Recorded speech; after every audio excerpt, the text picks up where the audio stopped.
మాల్దీవ్స్కి చైనాకి మధ్య defence pact కుదిరింది. చైనా మాల్దీవ్స్కి ఫ్రీగా మిలిటరీ అసిస్టెన్స్ ఇవ్వనుంది.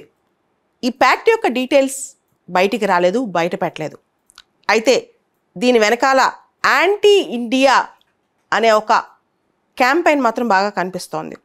చైనా చాలా పెద్ద దేశం, మాల్దీవ్స్ చాలా చిన్న దేశం.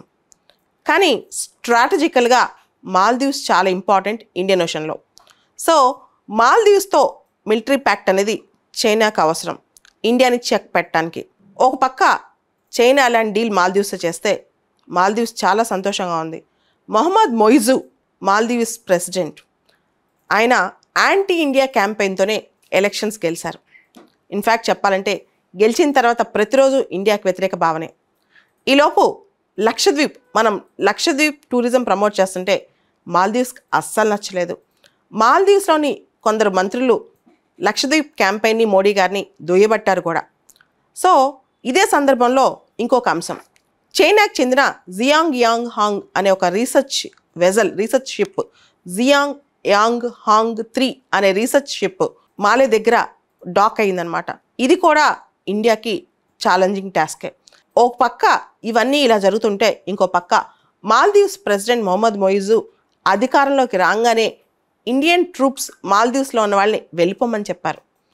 ఇన్ఫ్యాక్ట్ ఇండియన్ ట్రూప్స్ అక్కడుంది కేవలం 88 పర్సనల్ మాత్రమే. మన ట్రూప్లో అక్కడుంది 88 మంది మాత్రమే. వాళ్ళు కూడా మన ఏవియేషన్ ప్లాట్ఫామ్స్ దగ్గర ఉండి మాల్దీవ్స్కి హ్యూమానిటేరియన్ తర్వాత మెడికల్ అసిస్టెన్స్ ఇవ్వడానికి అక్కడ ఉన్నారు. రీసెంట్గా మాల్దీవ్స్ మెడికల్ అసిస్టెన్స్ సంబంధించి శ్రీలంకతో ఒప్పందాలు కుదుర్చుకుంది. ఇంకా ఇండియాతో పని లేదనమాట మాల్దీవ్స్కి. కావాలని ఇండియాకి వ్యతిరేకంగా చర్యలు చేస్తోంది మాల్దీవ్స్ ప్రభుత్వం. మొహమ్మద్ మొయిజు ఈ రోజున ఇంకొక స్టేట్మెంట్ కూడా ఇచ్చారు. చైనాతో డిఫెన్స్ డీల్ కుదరంగానే వెంటనే ఇండియన్స్ ఏ విధంగానూ మాల్దీవ్స్లో ఉండబోవట్లేదు. యూనిఫామ్ వేసుకున్నా, యూనిఫామ్ వేసుకోకుండా సివిలియన్ క్లోతింగ్లో ఉన్నా. అయితే ఇండియా ఇక్కడ ఒక నిర్ణయం తీసుకుందనమాట.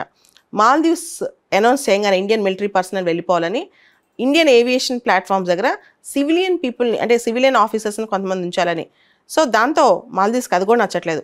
మే 10 లోపల ఇండియన్స్ కంప్లీట్గా వెళ్ళిపోతారని చెప్పి మొహమ్మద్ మొయిజు ఇండియన్ ఆఫీసర్స్ మిలిటరీలో లేదా military non uniform civilian officers కూడా ఎవరు అక్కడ ఉండొద్దని చెప్పి, ఏ క్లోతింగ్ అంటే వాళ్ళు మిలిటరీ కావచ్చు, నాన్ యూనిఫామ్ పర్సనల్ కావచ్చు, అక్కడ మాల్దీవ్స్ సోవర్నిటీకి వ్యతిరేకంగా అక్కడ ఇండియన్స్ ఉండబోరు, ఇండియన్ ఆఫీసర్స్ ఉండరు అని చెప్పి మొహమ్మద్ మొయిజు చాలా స్ట్రాంగ్గా ఈరోజు స్టేట్మెంట్ జారీ చేశారు. ఇదంతా చూస్తుంటే భారత్ వ్యతిరేక భావజాలం ఇండియా చుట్టుపక్కల చిన్న దేశాల్లో పెంపొందించడానికి చైనా కూడా ప్రోత్సాహం అందిస్తోంది.